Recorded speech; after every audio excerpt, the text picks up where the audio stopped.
Johannes Kramer, 200 Millionen Pakete im letzten Jahr. War das jetzt eine Ausnahme oder ist das die neue Normalität von Rekord zu Rekord?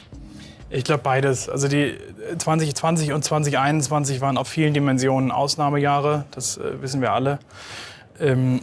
Jetzt glaube ich, dass wir, wenn wir auf die mittelfristige, langfristige Prognose schauen, dann gehen wir immer noch davon aus, dass das Wachstum im Onlinemarkt weitergehen wird. Wir haben jetzt einfach mal 2-3 Jahre im Wachstumspfad übersprungen, aber nach wie vor werden wir weiter wachsen. Woran liegt das? Ich glaube, dass jetzt über die letzten Jahre, aber vermehrt dann nochmal in den letzten 2 Jahren, sehr viele Leute gemerkt haben, wie bequem dann doch das Online-Einkaufen ist. Man bestellt was, man hat es am nächsten Tag vor der Haustür. Der Pöstler bringt es, ist hoffentlich und meistens ja noch freundlich dazu. Also in Summe eigentlich eine sehr, sehr angenehme Erfahrung. Und diese Erfahrung, die haben jetzt viele gemacht, die werden sie weitertragen und das immer mehr nutzen. Angenehm und bequem, aber vielleicht nicht gut für die Umwelt. Jedes Paket wird transportiert, bedeutet Kilometer, bedeutet CO2. Ist das nicht bedenklich? Nein, ich glaube aus 2 Gründen nicht. Das eine ist, heute schon gibt es sehr solide Studien, die eigentlich sagen, dass Onlinehandel nicht CO2-intensiver ist als stationärer Handel. Und das Zweite ist, dass wir jetzt konkret als Schweizerische Post jetzt schon einen großen Teil unserer Zustellung mit elektrischen Fahrzeugen machen und das jetzt nochmal forciert über die nächsten Jahre weiterführen werden. Ganz konkret sind wir daran, Bern und Zürich im Moment die komplette Zustellung von Briefen und Paketen nur noch elektrisch machen zu lassen. Bis wahrscheinlich 2024, 2025 wird es für alle größeren Städte in der Schweiz gelten und bis 2030 spätestens dann für die gesamte Schweiz.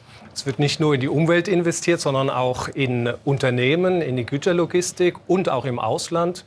Weshalb ist das nötig bei der Schweizerischen Post?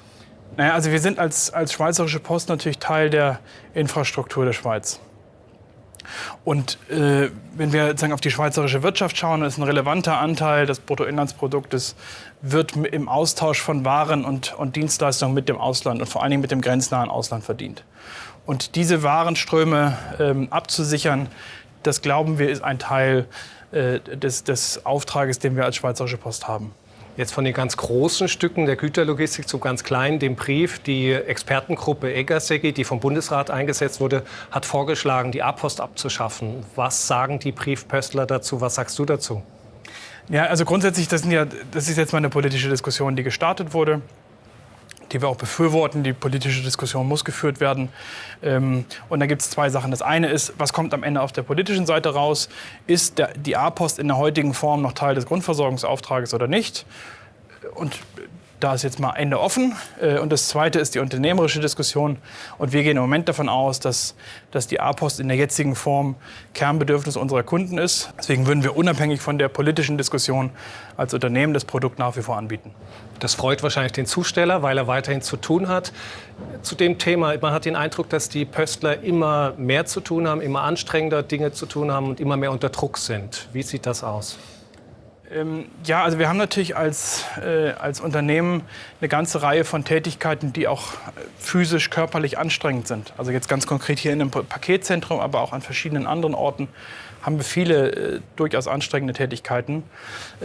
Was wir schon machen, ist, um diese zunehmende Paketmenge zu bewältigen, das Erste ist, dass wir in mehr Infrastruktur investieren. Das Zweite ist aber schon auch, dass wir mehr Mitarbeitende einstellen, um das Ganze ein bisschen auf mehr Schultern zu verteilen. Also ganz konkret haben wir im letzten Jahr ca. 800 neue Vollzeitstellen geschaffen. Und wir gehen im Moment davon aus, dass wir bis 2030 nochmal ca. 1500 Vollzeitstellen, vor allen Dingen in den Sortierzentren, schaffen. Also insofern, ja, es ist viel Arbeit, es wird viel Arbeit bleiben, es wird wahrscheinlich noch mehr Arbeit werden. Aber es ist sozusagen nicht das Ziel, dass die einzelne Mitarbeiterin die gesamte Last an sich trägt, sondern dass wir es auf möglichst viele Schultern verteilen, auch um langfristig als Unternehmen attraktiv zu bleiben. Also wir sind als Unternehmen nur so stark wie unsere Leute. Das haben wir jetzt in der Pandemie ganz massiv gesehen, wie stark die Post und all unsere Mitarbeiterinnen zusammengestanden haben und wirklich fürs Unternehmen eingetreten sind. Und darauf sind wir auch in Zukunft angewiesen. Johannes Kramer, vielen Dank für das Gespräch. Dankeschön.